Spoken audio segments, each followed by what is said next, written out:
¿Cuál es el precio real de la vanidad infinita de un gobernante? El mundo antiguo se reduce rápidamente a un solo punto polvoriento en el mapa, un cruce comercial estratégico que decidirá para siempre el destino de dos superpotencias. Es el año 1274 a.C. Ejércitos colosales convergen de forma lenta e inevitable hacia la ciudad siria de Kadesh. Aquí se oculta el primer enigma táctico-militar de esta guerra. ¿Cómo es posible que una red de inteligencia tan vasta quedara ciega en el momento más crítico? ¿Y por qué los monumentales registros de los templos sobre un triunfo incondicional ocultan una anomalía histórica de tal magnitud? El mayor desastre militar de la Edad del Bronce. Para el quinto año del reinado de Ramsés II, cuando las arenas de Siria arden bajo la marcha de cientos de miles de pies, el desierto se convierte en un polvorín. Kadesh no es solo una fortaleza de piedra y arcilla, es la clave geopolítica absoluta del Levante, una zona de contención que controla ferozmente la principal ruta comercial. Quien domine estos muros dicta los precios del cobre y de los esclavos a todo el mundo civilizado. Ningún imperio puede permitirse entregar este enclave al enemigo. El compromiso es físicamente imposible. Cualquier paso atrás significa una pérdida irreversible de prestigio y la muerte política. Desde el sur avanza el reino de Egipto. A la cabeza de las columnas marcha el joven faraón Ramsés II, un estratega ambicioso, ansioso por confirmar su derecho divino a la hegemonía mundial. Tras él se extienden kilómetros de carros ligeros egipcios, diseñados para una movilidad de relámpago y maniobras de flanqueo. La madera cruje bajo un sol implacable. Los infantes empuñan con fuerza sus ardientes jopes de bronce. Como rezan las crónicas de los antiguos anales egipcios, el soberano avanza como una deidad en su hora. Pero la realidad dista mucho de la poesía de los templos. La maquinaria militar egipcia está dispersa a lo largo de decenas de kilómetros, dividida en 4 agrupaciones independientes para racionar el agua de los pozos secos. Desde el norte, oculta tras las cordilleras, aguarda la potencia hitita. El rey Muwatalli II no busca la gloria en desfiles abiertos. Él despliega una fuerza impenetrable e intransigente. Las palabras de Muwatalli II, transmitidas en secreto a través de aliados, suenan frías y pragmáticas. El acero hitita no retrocederá. A su disposición, tiene una masa demoledora de blindaje pesado. El carro hitita no es una herramienta de hostigamiento, es un ariete de asalto con una tripulación de 3 hombres, diseñado para triturar huesos y pisotear a la infantería en el lodo. Tras largos meses de maniobras agotadoras, la tensión estalla en un conflicto abierto por el reino de Amurru. Durante años, este vasallo sirvió como escudo del norte, pero su repentina traición y deserción al bando egipcio activa el mecanismo de la guerra. Ante los ojos del mundo antiguo, se despliega la mayor movilización de tropas de la historia.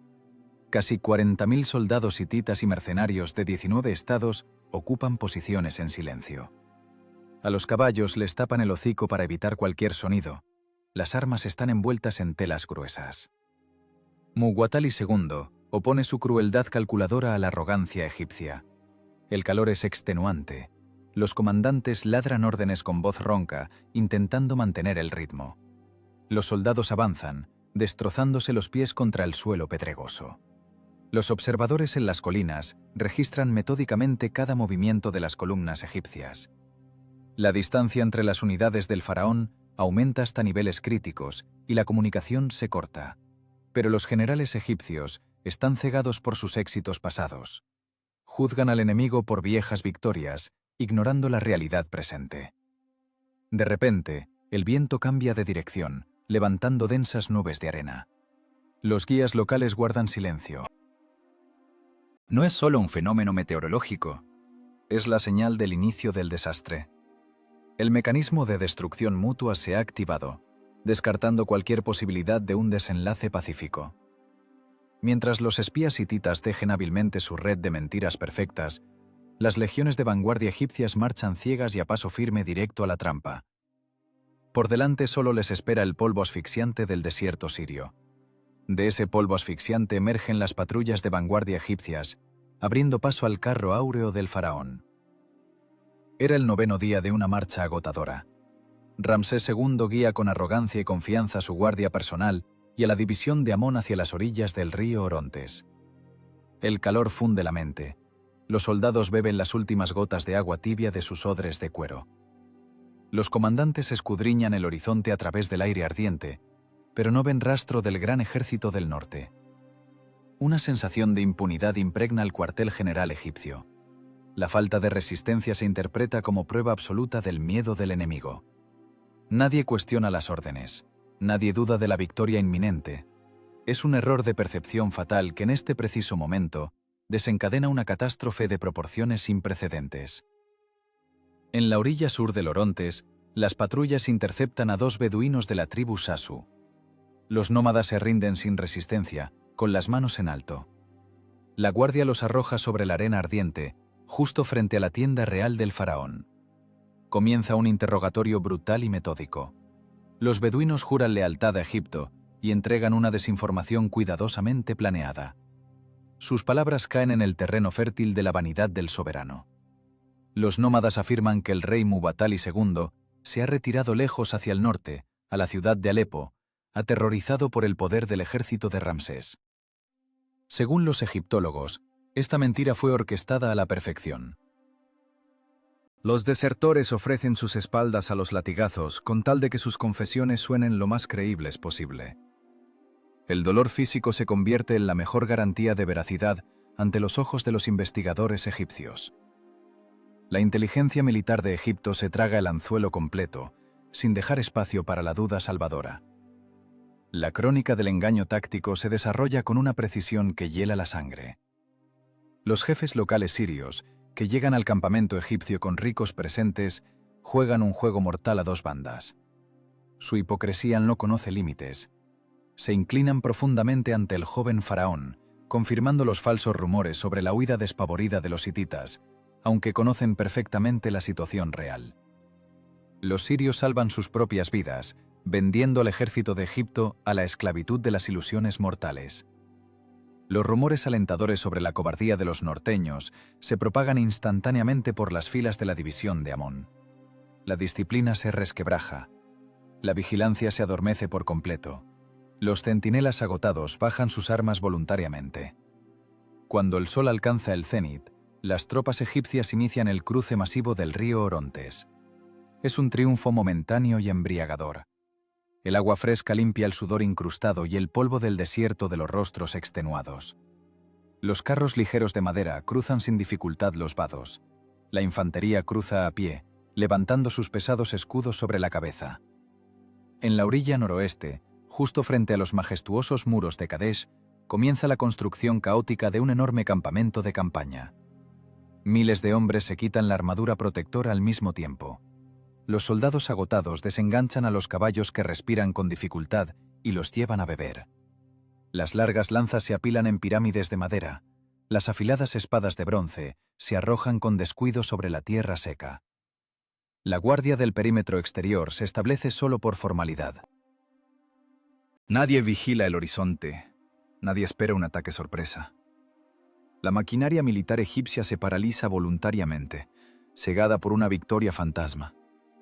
Ramsés II se sienta con confianza en su trono de oro en el centro del campamento en expansión. Está absolutamente seguro de que controla el espacio circundante. No sabe que en este preciso instante, a solo unos miles de pasos de su tienda, tras la enorme colina sobre la que se asienta la vieja ciudad de Kadesh, acecha un ejército invisible. Más de 40.000 infantes hititas y una flota gigantesca de carros pesados aguardan en un silencio absoluto y siniestro. El rey Muwatalli II observa fríamente el despliegue del campamento egipcio a través de las estrechas aspilleras de la ciudadela. Su cálculo táctico es impecable. Permitió conscientemente que Ramsés dividiera su enorme ejército. Permitió que la primera división cruzara sin obstáculos y permitió que los hombres se relajaran. No es solo una emboscada afortunada, es una trampa mortal matemáticamente calculada, lista para cerrarse en cualquier segundo. Tras largas horas de espera agotadora en las filas hititas, la tensión alcanza su punto crítico. El sol comienza a inclinarse lentamente hacia el oeste, proyectando largas sombras negras sobre la llanura calcinada. En el despreocupado campamento egipcio se encienden las hogueras, se prepara comida caliente y por doquier resuenan risas estruendosas. La división de Amón está completamente desmoralizada por una falsa sensación de seguridad absoluta. En ese mismo instante, la división de Ra, la segunda gran columna egipcia, todavía se encuentra en una marcha pesada, extendida a lo largo de muchos kilómetros al sur del río. Se apresuran a reunirse con su señor, sin sospechar que su ruta pasa justo por delante de las posiciones ocultas del puño de choque de los norteños. Los comandantes no envían exploradores a la vanguardia. Los jefes militares hititas levantan lentamente las manos. La orden tajante se da sin pronunciar una sola palabra, solo mediante señas. Las telas gruesas se arrancan sincronizadamente de las hojas de las armas. Los robustos aurigas toman las riendas de cuero, tensándolas al límite. Los infantes saltan con agilidad a las plataformas de combate. Cada carro pesado es un equipo de 3 hombres preparados, unidos por un único objetivo: destruir al enemigo en el primer choque despiadado. Las legiones egipcias han expuesto ciegamente su largo y desprotegido flanco al ataque. El complejo mecanismo de la muerte se ha puesto finalmente en marcha. Una masa enorme de metal frío y fuerza muscular bruta está lista para lanzarse, para caer silenciosamente desde ese polvo asfixiante como un muro inquebrantable de pesado bronce hitita. De ese polvo asfixiante emerge como un muro inquebrantable el pesado bronce hitita. Los bosques y la densa maleza al sur de la vieja Cadés se convierten instantáneamente en el escenario de una emboscada diabólica. La división de Ra, la segunda gran columna del ejército egipcio, no sospecha absolutamente nada. Decenas de miles de infantes marchan cansados en formación de columna por la tierra siria calcinada. Las armas están guardadas en sus fundas de viaje para mayor comodidad. Los pesados escudos de madera cuelgan a sus espaldas, lastimando los hombros llagados. Los hombres solo miran al suelo, intentando conservar sus últimas fuerzas bajo el despiadado sol del mediodía. Los comandantes viajan relajados en carros ligeros, confiando ciegamente los falsos informes de inteligencia de la mañana. No se han apostado patrullas laterales ni hay protección en los flancos. Una despreocupación total y absoluta. Y es precisamente en este segundo cuando la tierra seca comienza a temblar levemente bajo los pies de los egipcios. El estruendo crece velozmente, convirtiéndose en cuestión de instantes en el rugido ensordecedor de miles de ruedas de madera. 2.500 carros de guerra pesados del rey Mubatali II irrumpen simultáneamente desde la espesura directo al flanco derecho desprotegido de la infantería egipcia en marcha. Se produce un quiebre tecnológico radical en la batalla. El carro de guerra hitita difiere drásticamente del ligero vehículo egipcio. No es una herramienta maniobrable para disparos precisos a distancia segura. Es un ariete masivo de penetración, diseñado con un único propósito: romper las densas filas de infantería. La solución constructiva del norte es simple y despiadada. El eje grueso de las ruedas de madera se ha desplazado hacia el centro de la pesada plataforma. Este detalle permite cargar un peso colosal sin riesgo de volcar. La tripulación no consta de 2, sino de 3 hombres robustos. Uno sujeta firmemente las riendas, maniobrando agresivamente a la pareja de enormes caballos. El segundo cubre a sus compañeros con un escudo rectangular masivo. El tercero asesta golpes demoledores con una larga lanza de bronce. La enorme energía cinética se multiplica por el peso de 3 hombres, madera resistente y metal. La masa de los caballos y las plataformas acelera a su máxima velocidad en una distancia corta, sin dejar a los egipcios oportunidad alguna de realizar una maniobra de evasión. El impacto, el crujido de lanzas rompiéndose, el sonido sordo de cuerpos cayendo. La formación egipcia no solo es perforada, deja de existir en el primer segundo del choque monstruoso. Las hachas de bronce y las largas lanzas hititas desgarran el indefenso orden de marcha. La línea de avance es rebanada en decenas de fragmentos aislados y sangrantes. Los comandantes de la división de Ra son los primeros en caer bajo los pesados cascos de los caballos enemigos, sin haber tenido tiempo de dar ni una sola orden coherente.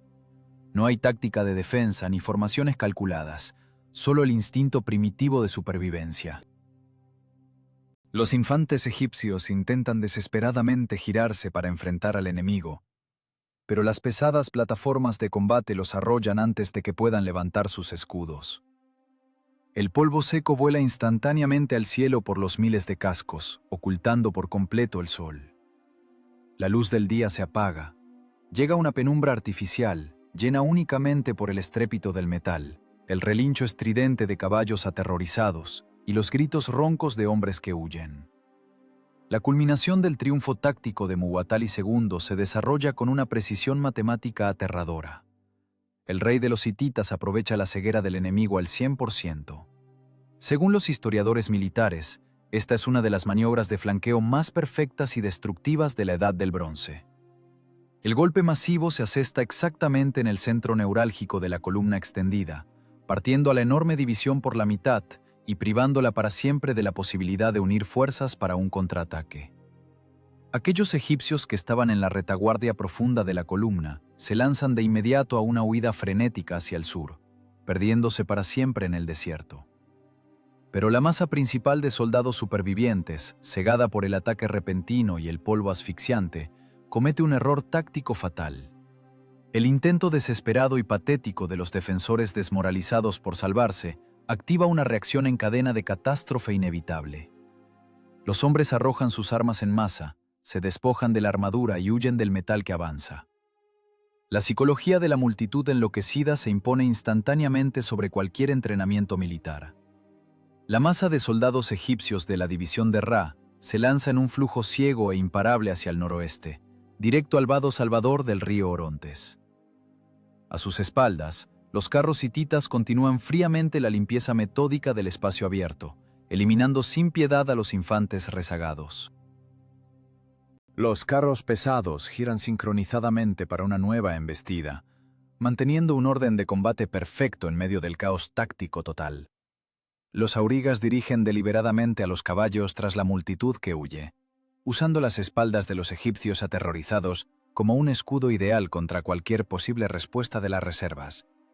Decenas de miles de hombres enloquecidos por un miedo animal, habiendo perdido el control y a sus comandantes, se convierten en una ola destructiva ciega. Esta avalancha viva avanza sin control, aplastando los escasos arbustos a su paso.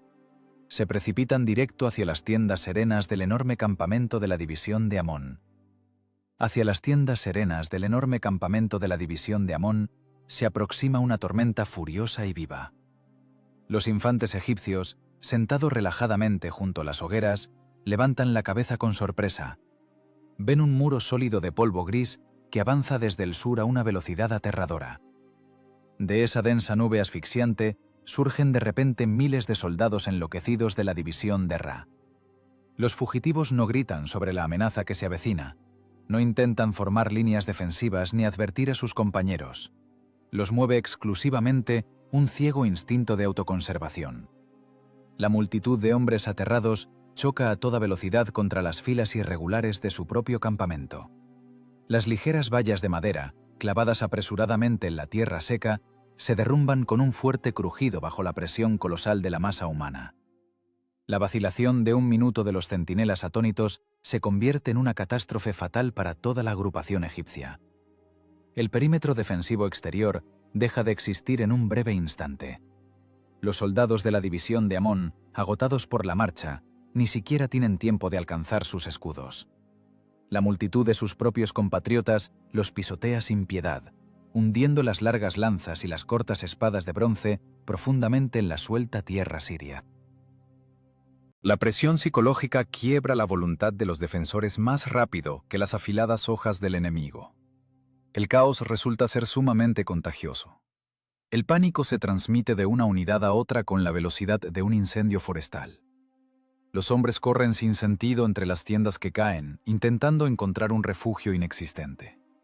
El campamento militar egipcio se destruye rápidamente a sí mismo desde adentro. Justo detrás de los egipcios que huyen, los carros pesados hititas entran fría y silenciosamente por las amplias brechas abiertas del campamento. El cálculo táctico del rey Muwatalli II alcanza su culminación demoledora. La ruptura de la defensa escalonada se ha logrado por manos ajenas, sin una sola baja por parte de los norteños. Los aurigas hititas solo dirigen fríamente el avance de la aplanadora de madera mortal. Las largas lanzas de los guerreros del norte comienzan a asestar golpes precisos metódicamente justo por encima de las cabezas de la multitud que huye. El espacio entre las tiendas instaladas resulta ser demasiado estrecho para una retirada masiva organizada. Decenas de hombres tropiezan con los vientos de cuerda tensos de las tiendas y caen al suelo duro. La multitud presa del pánico se cierra instantáneamente sobre sus cabezas. Las pesadas ruedas de las máquinas de guerra hititas trituran calderos de cobre abandonados, armas costosas y densas masas humanas. Los infantes egipcios quedan atrapados en la trampa mortal de su propia arquitectura de seguridad. El desierto, que hace apenas una hora parecía sumiso y silencioso, se vuelve activamente hostil. Los gruesos muros de la vieja Kadesh se alzan a lo lejos, registrando en silencio la destrucción metódica del ejército más grande del sur. En el centro mismo de esta carnicería táctica grandiosa, sobre una plataforma especial de tablones de cedro, se encuentra el macizo trono de oro. Ramsés II, el joven y ambicioso gobernante de un imperio inmenso, se pone de pie bruscamente. La crónica de la locura militar alcanza su punto máximo absoluto. Hace solo unos pocos y breves minutos, el faraón escuchaba con condescendencia las falsas confesiones de los espías capturados y celebraba mentalmente su victoria histórica sin derramamiento de sangre. Ahora ve con sus propios ojos cómo su guardia personal de élite se retira rápidamente, bajo el ímpetu de decenas de miles de hombres enloquecidos por el miedo. El denso velo gris de polvo se disipa un poco por una ráfaga de viento, y en el aire fresco de la tarde se revela ante el soberano una imagen impensable. En su propia retaguardia profunda, que se consideraba absolutamente protegida de cualquier amenaza, Ramsés ve una flota interminable de pesadas plataformas de combate enemigas. El pesado bronce del norte brilla amenazadoramente justo en medio de las destrozadas tiendas de mando egipcias. Es un choque paralizante absoluto. El fracaso colosal de la inteligencia egipcia toma una forma física y letal ante los ojos del comandante en jefe. Según muchos investigadores de tácticas antiguas, este es uno de los momentos más paradójicos de la historia militar. El gobernante de la mayor potencia del mundo conocido se encuentra de repente en un círculo cerrado de enemigos, completamente aislado de su mando, de sus reservas y de cualquier ruta de escape segura. Las dotaciones de los carros hititas comienzan a cerrar el cerco alrededor del cuartel general de campaña del sultán de manera pausada y sincronizada. No tienen prisa. El gélido pragmatismo de los comandantes del norte se convierte en el instrumento ideal de un terror psicológico absoluto. Los robustos caballos respiran de forma pesada y ronca. Sus anchos belfos están densamente cubiertos de una espuma blanca tras la prolongada carga. Los aurigas tensan con un esfuerzo titánico las gruesas riendas de cuero, manteniendo con rigidez una formación de combate perfecta incluso entre las tiendas de lona ardientes y los carros de madera volcados. La élite del ejército egipcio, atrapada sin salida en el centro mismo del campamento, se ve totalmente privada de toda capacidad de maniobra. Los célebres carros ligeros del faraón resultan inútiles en la terrible estrechez del asentamiento devastado. Los caballos simplemente carecen de espacio para acelerar o virar.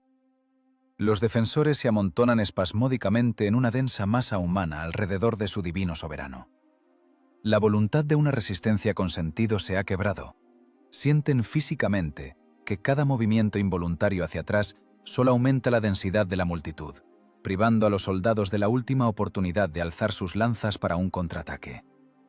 Un infante egipcio anónimo, apretujado con fuerza entre el hombro rígido de su camarada y el poste astillado de una tienda, traga con dificultad el aire caliente y polvoriento. Ya no ve el cielo azul de Siria, solo percibe el brillo frío e implacable de la ancha hoja de bronce de una lanza hitita que se aproxima. La aniquilación total del cuartel general egipcio parece un hecho inevitable y matemáticamente calculado.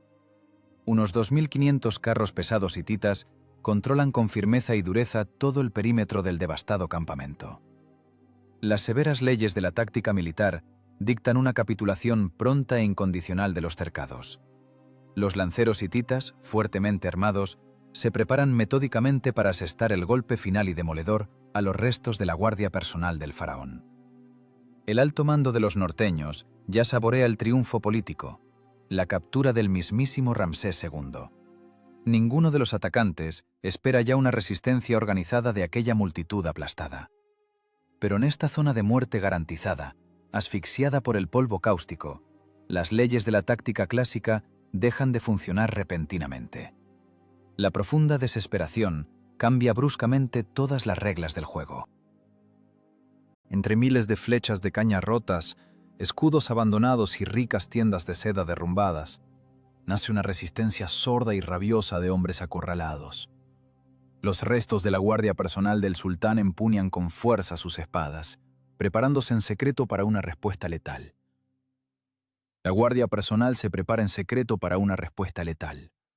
La élite del ejército egipcio, los mercenarios Sardana, no cede al pánico general que ha envuelto al destrozado campamento de la división de Amón. Estos guerreros, revestidos con pesadas armaduras, escudos redondos y cascos con cuernos, no temen a los macizos carros del norte. Piensan exclusivamente en términos de frío cálculo táctico y supervivencia física. Mientras los infantes rasos se desintegran caóticamente en fragmentos dispersos y gritos, los guardias cierran silenciosamente una formación defensiva cerrada alrededor del faraón. El aire dentro del perímetro destruido se vuelve absolutamente impenetrable. La tierra seca y pedregosa, levantada por miles de cascos pesados, convierte el brillante mediodía en una noche gris, densa y sofocante. La espesa cortina de polvo anula completamente la visión. Los hombres se asfixian y tosen espasmódicamente, orientándose en el espacio únicamente por el estrépito agudo del metal chocando y los relinchos roncos de los caballos heridos. Es precisamente esta oscuridad antinatural y densa la que se convierte en el principal aliado estratégico de los egipcios condenados. Los Sardana comprenden perfectamente una verdad matemáticamente exacta. En el espacio abierto de la llanura están inevitablemente muertos, pero entre las tiendas derrumbadas, la infantería pesada dicta las reglas de supervivencia. Las pesadas plataformas hititas, diseñadas por ingenieros para rupturas de flanco veloces en terreno llano, pierden repentina y aceleradamente su demoledora inercia de combate. Los macizos carros se empantanan sin remedio en la densa masa del destrozado campamento. Los largos y resistentes vientos de las tiendas egipcias se enredan en los gruesos ejes de madera de las ruedas. Cofres de provisiones abandonados, braseros de cobre volcados y montañas enteras de pesados escudos de madera se convierten en una franja de obstáculos insuperable. Los caballos se rompen las patas al caer en los pozos poco profundos cavados para las hogueras. El impecable mecanismo de muerte del norte comienza a patinar. Las dotaciones hititas de 3 hombres, acostumbradas a dominar el campo de batalla exclusivamente por su velocidad y masa, quedan paralizadas en los estrechos pasillos entre los postes de soporte caídos. Comienza una cruel guerra de desgaste, despojada de los más mínimos signos del arte militar clásico. Es la estética de una pesadilla claustrofóbica, donde cada movimiento físico está encadenado por obstáculos y la amenaza mortal se materializa de la nada. La larga lanza hitita, arma principal de ruptura a distancia, se convierte en una herramienta absolutamente inútil en este espacio estrecho. El guerrero del norte intenta desesperadamente asestar un golpe directo y certero, pero el asta larga choca contra la densa tela de lino de la tienda de mando derrumbada. El carro vecino atascado impide el movimiento para golpear. En ese mismo instante, de las nubes asfixiantes de polvo, aparecen silenciosamente los mercenarios del faraón. Los Sardana utilizan espadas de bronce cortas y anchas, ideales para el combate cuerpo a cuerpo. Se deslizan con destreza bajo las macizas ruedas de madera, asestando golpes metódicos desde abajo. Un golpe seco. El crujido fuerte de la madera rompiéndose. Una caída inevitable. La dotación hitita, fuertemente armada, cae con un estrépito ensordecedor sobre la tierra dura, perdiendo para siempre su principal ventaja táctica, la altura y la velocidad. Un auriga hitita común, cegado por el sudor acre y la arena punzante, tira espasmódicamente de las gruesas riendas de cuero. Sus pulmones arden por la falta crítica de oxígeno en el epicentro de la tormenta. Los enormes caballos se niegan a avanzar. Sus cascos resbalan sobre montones de armas de bronce rotas. El auriga intenta desesperadamente girar la pesada plataforma de combate en dirección opuesta, pero la rueda izquierda se atasca firmemente en los restos de un rico estrado de cedro. Se gira bruscamente hacia sus compañeros para dar la orden de despejar inmediatamente el camino para la retirada, pero solo ve el destello del casco con cuernos de un mercenario entre el polvo gris. Un golpe preciso y fatal con la hoja corta ciega los pensamientos del auriga antes de que logre comprender la catástrofe que está ocurriendo. La máquina blindada atascada se convierte instantáneamente en un trozo de madera inmóvil que bloquea el camino a los demás. Cada carro hitita detenido se convierte al instante en una nueva barricada física. La matemática del combate cruel cambia ante los ojos de los bandos enfrentados. Cuantos más guerreros del norte irrumpen en el destruido campamento egipcio, más estrecho se vuelve el interior de esta trampa gigante, y menos maniobrabilidad les queda a los atacantes. Según los analistas de la historia antigua, es en este momento cuando el mando hitita pierde los hilos de la dirección del combate. En lugar de mantener metódicamente el perímetro, continúan presionando con una masa enorme, apretando el cerco hasta el límite. Combates cuerpo a cuerpo crueles y sin concesiones estallan en cada metro libre de tierra. Los guerreros luchan casi a ciegas, respirando de forma pesada e intermitente, asestando golpes fatales a quemarropa. Los infantes egipcios, que hace apenas 30 minutos huían en un pánico ciego, ahora luchan con la fría determinación de hombres condenados a una muerte segura. No tienen físicamente a dónde retroceder fuera del cerco. La guerra de aniquilación total siembra las primeras semillas de una duda paralizante entre el mando hitita.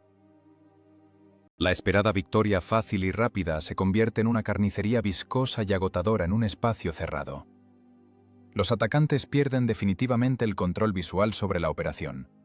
Las señales fuertes de los cuernos de bronce se ahogan en el estrépito continuo de la madera rompiéndose. Los oficiales del norte ya no ven a sus subordinados. El esquema táctico ideal se rompe contra el caos del combate cuerpo a cuerpo en el enorme laberinto de tiendas derrumbadas. En este preciso momento, la rígida estructura militar comienza a desmoronarse irreversiblemente desde dentro. Los pesados carros se atascan justo entre las riquezas dispersas del faraón. La disciplina de los atacantes se agota lentamente mientras el enorme ejército hitita comienza a devorarse a sí mismo. El enorme ejército hitita comienza a devorarse a sí mismo. El mecanismo ideal de aniquilación total sufre un fallo fatal. No se rompe por la táctica del enemigo o la resistencia de los escudos, se rompe contra la naturaleza humana. Los pesados carros de combate se atascan sin remedio justo entre los tesoros dispersos del soberano egipcio. La disciplina de los atacantes se agota con cada minuto que pasa. El espeso polvo gris comienza a sentarse lentamente bajo el peso del sudor derramado, revelando una imagen real que paraliza la mente. Ante la mirada de miles de guerreros del norte no aparece simplemente una base militar derrotada. Es un enorme palacio móvil del gobernante más rico del mundo antiguo. Las pesadas tiendas de seda desgarradas dejan al descubierto macizos cofres de cedro. Los toldos de colores arrancados revelan reservas colosales de metales preciosos, fina tela de lino, inciensos raros y copas de oro magistralmente forjadas, incrustadas con lapislázuli. Las espadas de bronce en las manos de los hititas parecen de repente demasiado pesadas. La sed de un botín fácil e inmediato paraliza la razón. Uno tras otro, los aurigas toman una decisión fatal. Sueltan voluntariamente las tensas riendas de cuero.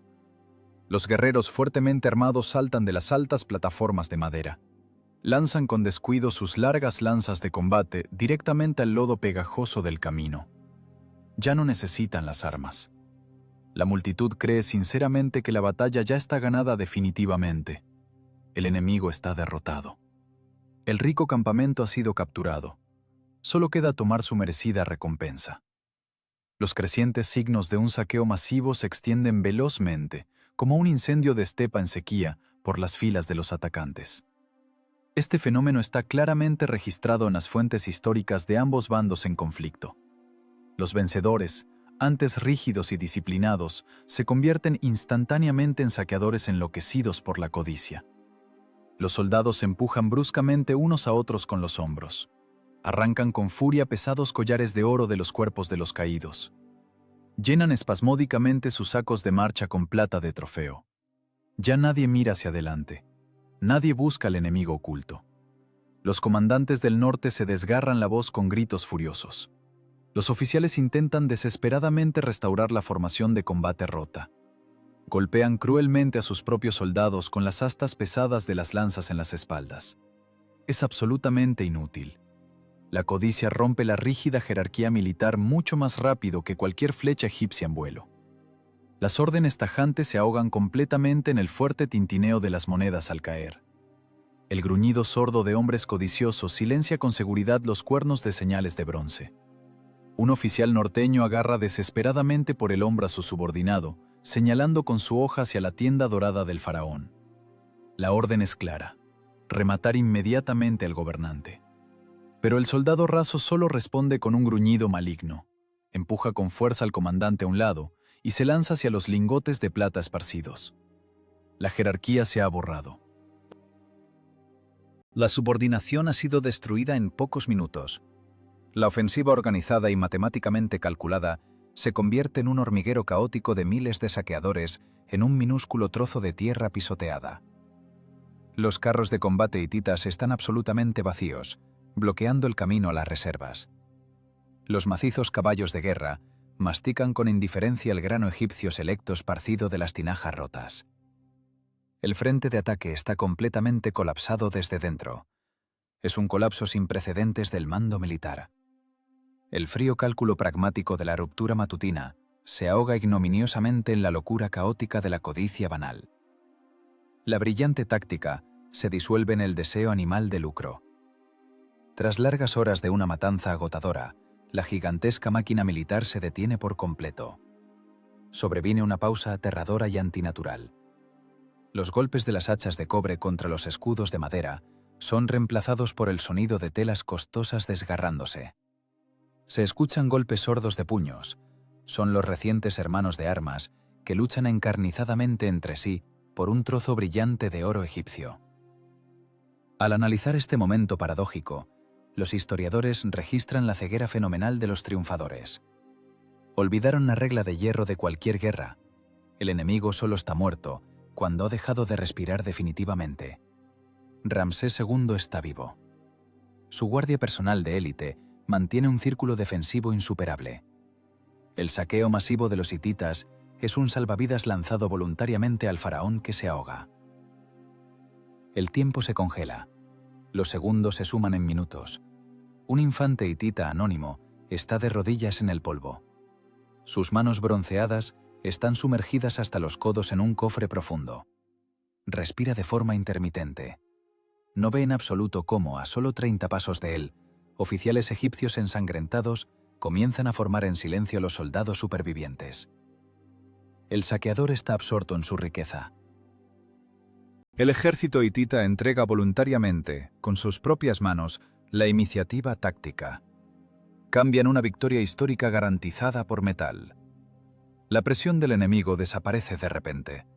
A través del tintineo de las monedas de trofeo se difunde un vacío acústico. Este vacío hace reaccionar a los defensores. Los egipcios condenados, dejando de lado el pánico, se reagrupan. Los egipcios condenados, dejando de lado el pánico, se reagrupan.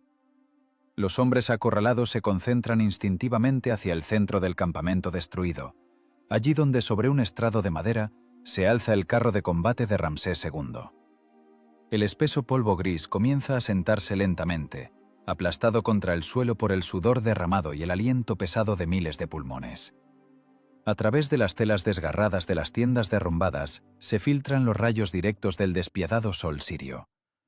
El astro ardiente golpea insoportablemente los rostros agotados. Estos rayos se reflejan brillantemente en los abollados escudos de cobre y las hojas melladas. El brillo frío y calculador del metal listo para el ataque contrasta drásticamente con el calor asfixiante del desierto. En este espacio cerrado, la realidad misma de la guerra se funde. Las fronteras sociales y étnicas se han borrado definitivamente. Los mercenarios de élite sardana, con sus cascos de bronce con cuernos, y los simples infantes nativos egipcios, están juntos, hombro con hombro. Cualquier diferencia nacional desaparece ante la muerte inminente. Apenas ayer por la mañana compartían la escasa ración de marcha con desprecio mutuo. Ahora los une un fatalismo cruel y primitivo. No tienen absolutamente a dónde retroceder. A sus espaldas fluyen las aguas profundas del río Orontes, y al frente se ha cerrado el cerco de armaduras enemigas. En los ojos inflamados de los defensores ya no queda ese estupor animal que los paralizó en los primeros minutos del repentino golpe de flanco. Allí pulsa solo una furia fría y agónica.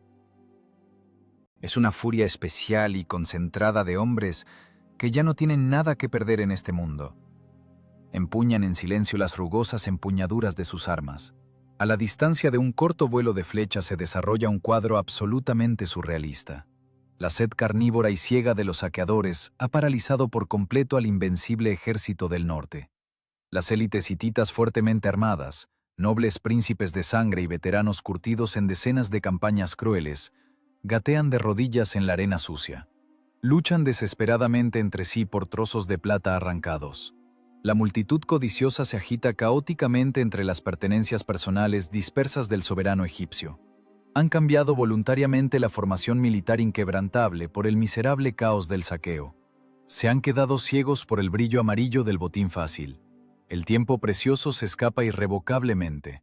Cada segundo de esta demora demente del norte trabaja implacablemente para la salvación del sur. Largos minutos después del inicio del saqueo, el fondo sonoro del campo de batalla cambia repentinamente. A través del tintineo de las monedas de trofeo y los insultos roncos de los saqueadores, se abre paso un sonido completamente nuevo y ajeno. Al principio solo un temblor apenas perceptible de la tierra reseca bajo los pies. Luego, esta ligera vibración crece rápidamente hasta convertirse en un estruendo mecánico constante y creciente. No proviene del norte, de donde llegaron originalmente las pesadas plataformas hititas, ni del sur, donde desapareció ignominiosamente en una huida de pánico la derrotada división de Ra. El estruendo avanza inevitablemente desde el oeste. Más allá del martirizado campamento, en el mismo borde de las colinas suaves, aparecen nuevas y densas nubes de polvo. Los centinelas hititas están demasiado ocupados llenando sus sacos de marcha. Ni siquiera intentan mirar al horizonte. Los oficiales egipcios son los primeros en notar el movimiento rápido en la elevación. No son reservas del norte, son fuerzas frescas de los aliados cananeos del faraón, el destacamento selecto de los Nearín. Miles de carros de combate ligeros y maniobrables, junto a una infantería pesada descansada, descienden rápidamente de las colinas, desplegándose en un amplio orden de ataque sobre la marcha. Su aparición repentina es una casualidad histórica absoluta, que en un segundo rompe toda la fría matemática de esta grandiosa batalla. Según todos los planes estratégicos, debían llegar al cuartel general solo al día siguiente, pero aparecen aquí y ahora, entrando por la retaguardia absolutamente desprotegida de los norteños absortos en el saqueo. Ramsés II ve instantáneamente su única oportunidad de salvación. El joven soberano se sacude bruscamente el estupor psicológico, salta con seguridad a su plataforma ligera de gala. El auriga experimentado tensa al límite las riendas de cuero, mientras los caballos golpean nerviosamente con los cascos. El faraón da órdenes duras y cortas para el inicio de un contraataque general despiadado. Ningún intento de tomar prisioneros, ninguna negociación. Solo la aniquilación total, incondicional y máximamente cruel del enemigo atascado en el campamento. Los oficiales transmiten fulminantemente esta orden por toda la cadena de los defensores supervivientes. Los arqueros egipcios, sincronizados como un solo engranaje, levantan sus arcos de madera. Con frialdad, colocan largas flechas con punta de bronce sobre las tensas cuerdas trenzadas. No necesitan apuntar con minuciosidad. El espacio frente a ellos está atestado de saqueadores desprevenidos. Los soldados hititas se han amontonado voluntariamente en grupos densos e inmóviles, convirtiéndose en blancos perfectos para un bombardeo a gran escala. La infantería del sur da un paso corto al frente al unísono, interponiendo sus anchos escudos. El fatalismo de los hombres condenados se transforma finalmente en una fuerza organizada y demoledora. El ejército acorralado se prepara para retomar el control de su destino. La trampa está a punto de cerrarse en sentido contrario. Observan las espaldas de sus enemigos, quienes aún intentan llevarse el oro egipcio sin notar cómo, por ambos flancos, se les vienen encima oleadas de ataque inevitables. Las inevitables oleadas de ataque de los ligeros carros egipcios se lanzan a toda velocidad, obedeciendo la orden despiadada del faraón.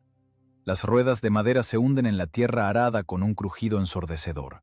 Los aurigas egipcios azotan con furia a los caballos con látigos de cuero, alcanzando su velocidad máxima en una distancia increíblemente corta.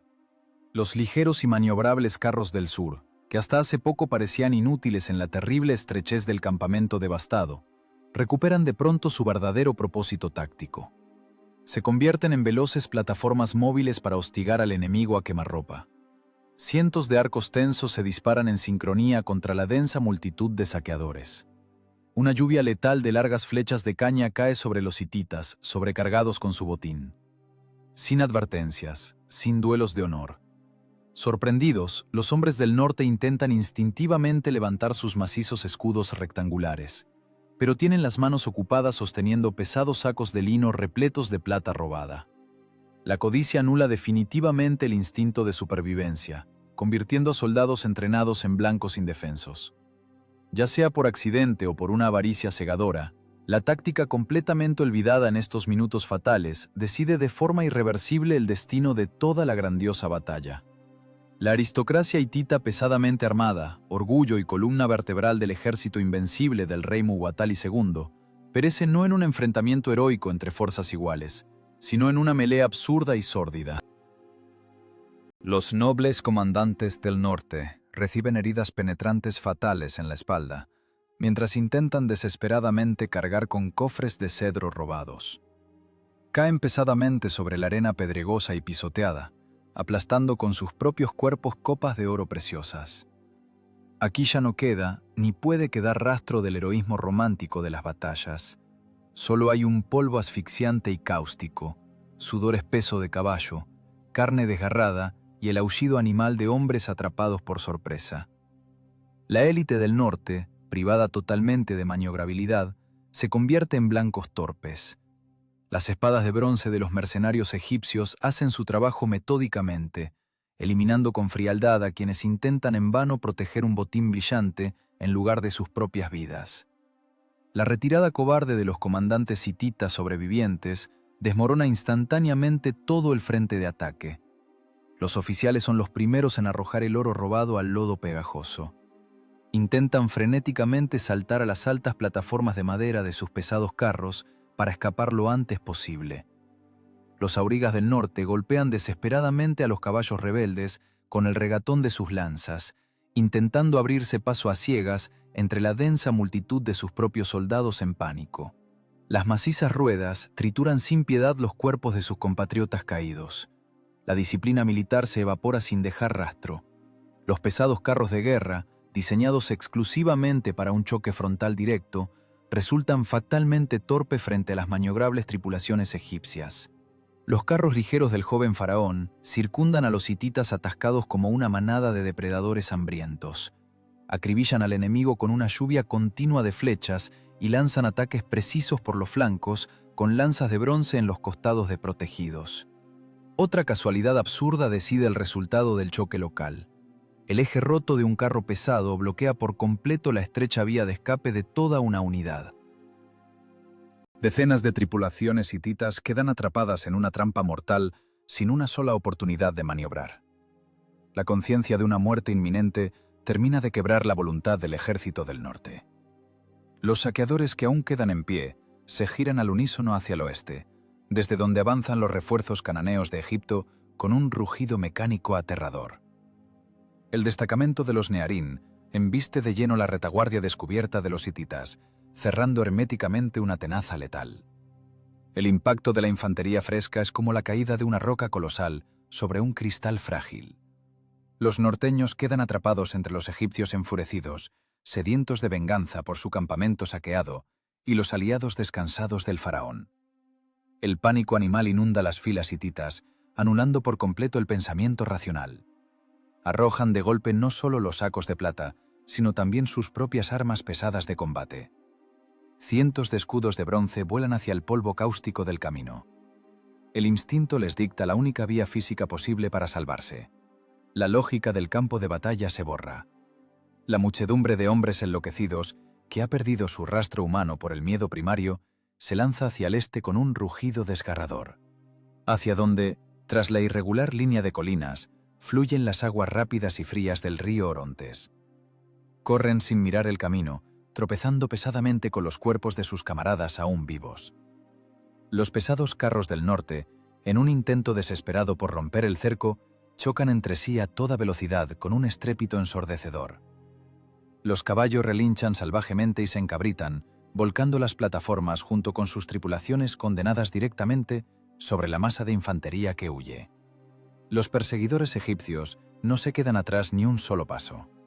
Acorralan con frialdad al enemigo en pánico, cortando metódicamente cualquier ruta alternativa. Los norteños en fuga aún no comprenden la principal verdad táctica de este día. Su carrera desesperada hacia el agua no es el camino a la salvación. Es un movimiento ciego e inevitable, directo hacia una gigantesca trampa natural. La encerrona mortal se cierra inevitablemente en las empinadas orillas de arcilla. Físicamente no hay a dónde huir. Adelante solo queda la corriente impetuosa. La corriente impetuosa del río Orontes recibe a los fugitivos con un frío de plomo. La turba de norteños enloquecidos por el miedo se desploma desde las empinadas orillas de arcilla directamente al agua profunda. El instinto de supervivencia apaga definitivamente la razón. La gente salta en pánico sobre las espaldas y cabezas de sus compañeros, aplastándolos sin piedad contra el viscoso fondo del río. Los pesados carros de guerra, que han perdido el control en la pendiente resbaladiza, caen detrás con un chapoteo ensordecedor. El triunfo de la ingeniería metalúrgica del norte se convierte instantáneamente en un ancla mortal. Las voluminosas plataformas de madera se dan la vuelta en el aire, rompiendo los largos y resistentes pértigos. Los macizos caballos de guerra, encadenados por los fuertes arneses, se agitan en agonía. Relinchan con ronquera mientras se ahogan en el agua turbia, arrastrando inexorablemente a las tripulaciones hacia el fondo lodoso. El río devora con avidez el orgullo del imperio. Salpicaduras, gritos, un crujido sordo. Entre la masa humana que forcejea, la aristocracia hitita perece rápidamente. Los nobles príncipes de los reinos aliados, lastrados por pesadas armaduras de escamas de bronce, se hunden como piedras. El agua inunda rápidamente sus pulmones. Un comandante anónimo del norte, que esa misma mañana dictaba su voluntad a miles de soldados, ahora jadea desesperadamente por aire. Sus pesadas botas de cuero resbalan inútilmente sobre las piedras redondas y lisas. La maciza coraza arrastra su cuerpo hacia abajo, hacia el abismo frío y oscuro. Intenta desesperadamente desabrochar las correas empapadas en su pecho. Sus dedos mojados y entumecidos por el frío no le obedecen. El agua helada se cierra sobre su casco para siempre. Los cuerpos de muchos príncipes de alto rango nunca serán encontrados. El enorme ejército que aterrorizaba a todo el oriente está ahora completamente entregado a la voracidad de una naturaleza indiferente. En la orilla occidental aparecen los perseguidores egipcios. Los carros ligeros y maniobrables se detienen en seco al borde mismo del precipicio. Los aurigas tiran con fuerza de las riendas.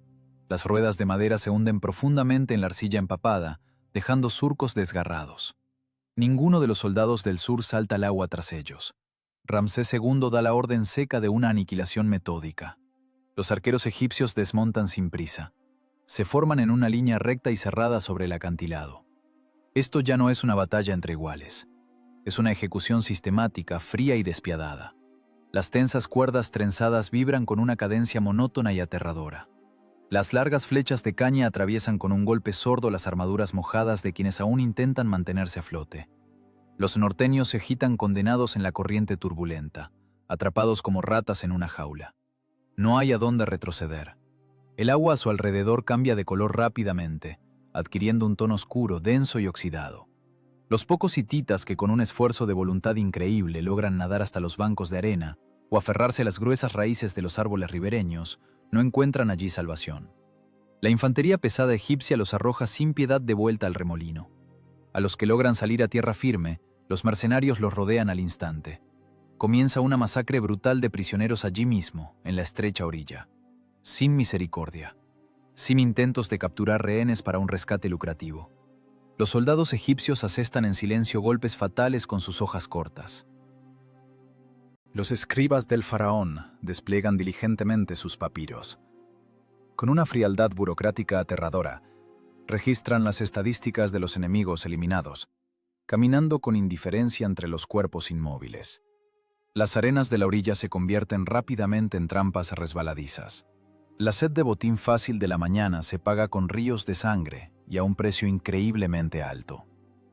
Una emboscada táctica brillante, una maniobra de flanco perfecta y un triunfo histórico garantizado se convierten en cenizas por un par de horas de simple codicia soldadesca. El sol comienza a descender lentamente hacia el horizonte, tiñendo el cielo sobre Kadesh con tonos cenicientos y fríos. En la orilla opuesta, la oriental del Orontes, reina un silencio absoluto y paralizante. Allí, en una elevación segura, fuera del alcance de las flechas egipcias, se encuentran en filas cerradas las reservas frescas del norte. 40.000 infantes hititas de élite. Observan inmóviles y en silencio cómo su fuerza de choque es aniquilada metódicamente en el río. Al frente de esta armada intacta se alza el macizo carro de gala del rey Muwatalli II.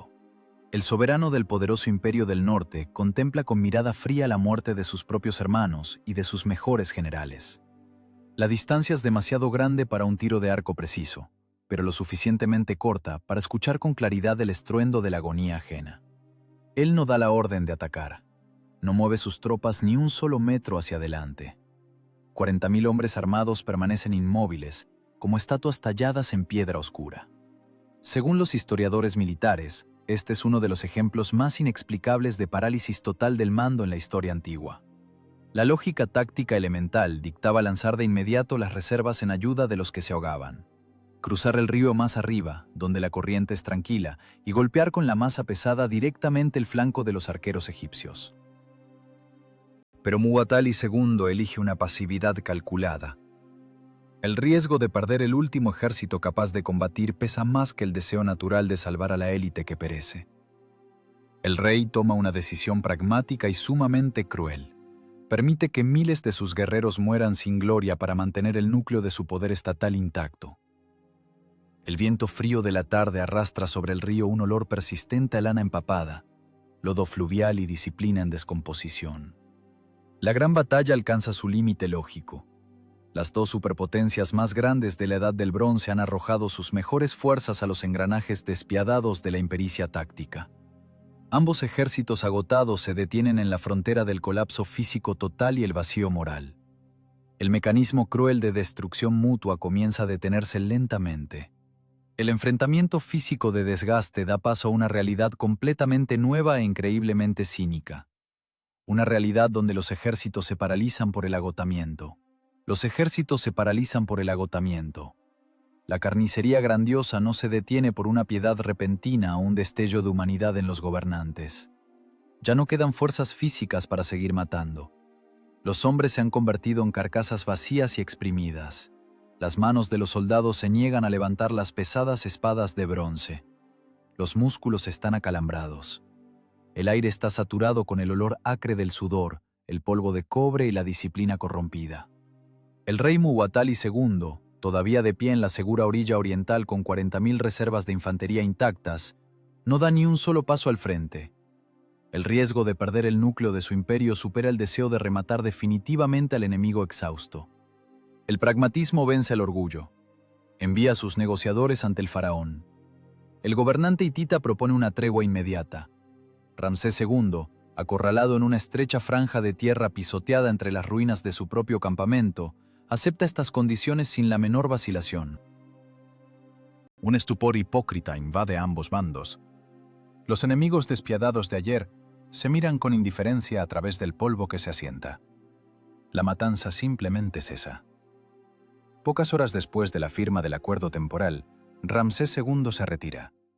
La gran campaña por el enclave estratégico de Siria termina en un fracaso colosal. La maquinaria militar egipcia nunca llegó a entrar en la ciudad de Kadesh.